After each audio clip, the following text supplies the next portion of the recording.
नमस्कार, नीताज किचन रेसिपीमध्ये आपल्या सर्वांचं स्वागत आहे। आज आपण मालवणी जेवणामध्ये हमखास वापरलं जाणारं ओल्या खोबऱ्याचं वाटण कसं बनवायचं हे पाहणार आहोत। चला तर मग सुरू करूया आजची ही व्हिडिओ।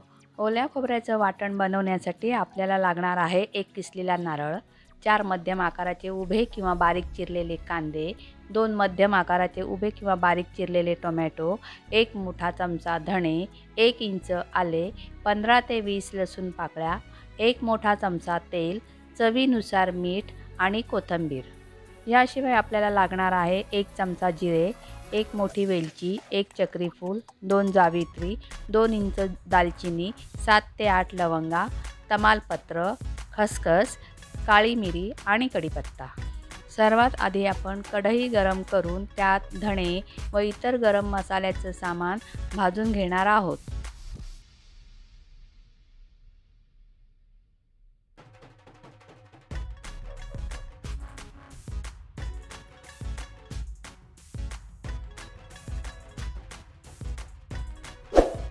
आता आपण यामध्ये अगदी थोडंसं तेल घालून परतून घेऊ।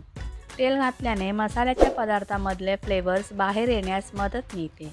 पण तेल घालण्याआधी मसाल्याचे पदार्थ व्यवस्थितरित्या भाजून घ्यावेत आणि मगच तेल घालावे। आपले मसाल्याचे पदार्थ व्यवस्थित भाजले गेले आहेत। आता आपण हे एका ताटात काढून घेऊ। आता आपण याच कढईत ओलं खोबरं भाजून घेऊ।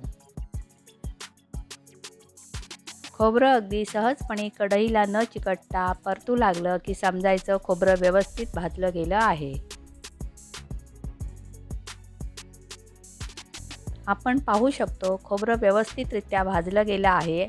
आता आपण हे एका प्लेटमध्ये काढून घेऊ आणि कांदा भाजायला घेऊ। अगदी थोडंसं तेल। आता कढईमध्ये आपण कांदा घालू।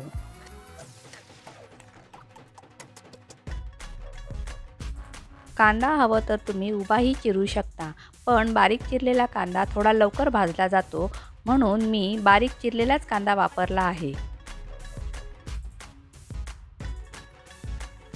लसूण पाकळ्या,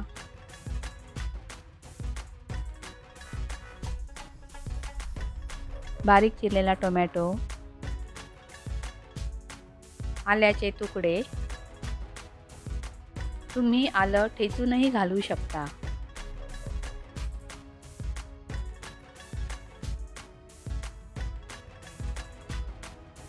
आणि चवीनुसार मीठ।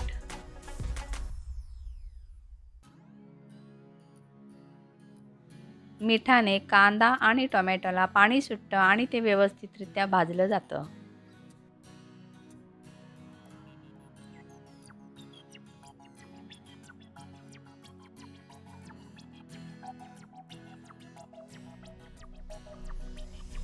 आता आपण आधी भाजलेले मसाल्याचे पदार्थ आणि खोबरं घालून थोडं परतून घेऊ।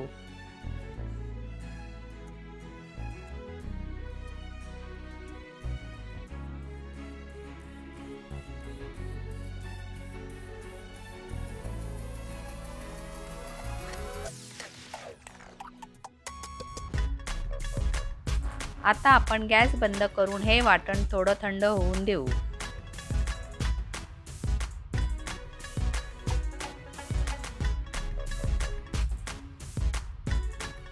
आपलं वाटण थंड झालेलं आहे। आता आपण यामध्ये कोथिंबीर आणि कढीपत्ता घालून व्यवस्थित मिक्स करून घेऊया। आता हे वाटण मिक्सरच्या भांड्यात आपण थोडं जाडसरच वाटून घेणार आहोत आणि आपलं वाटण जवळपास तयार आहे। पण एवढे वाटण जर तुम्ही एका वेळी वापरणार नसाल तर ते जास्त दिवस टिकवून ठेवण्यासाठी कढईमध्ये तेल गरम करून वाटण थोडे परतून घेणे, यामुळे वाटणाची चव जास्त दिवस टिकून राहते। वाटण तुम्ही चिकनचा रस्सा, कडधान्याच्या उसळी, तिखट डाळ यासाठी, तसेच तिसरे खेकड्यांचा रस्सा यासाठी सुद्धा वापरू शकता। चला तर मग आजच्या पुरतं एवढंच। तुम्ही पण हे वाटण घरी नक्की करून पहा आणि कसं झालं हे आम्हालाही कळवा। व्हिडिओ आवडला असेल तर लाईक करा आणि सबस्क्राईब करायला विसरू नका। चला भेटूया तर मग नव्या रेसिपीसह पुढच्या व्हिडिओमध्ये। तोपर्यंत धन्यवाद।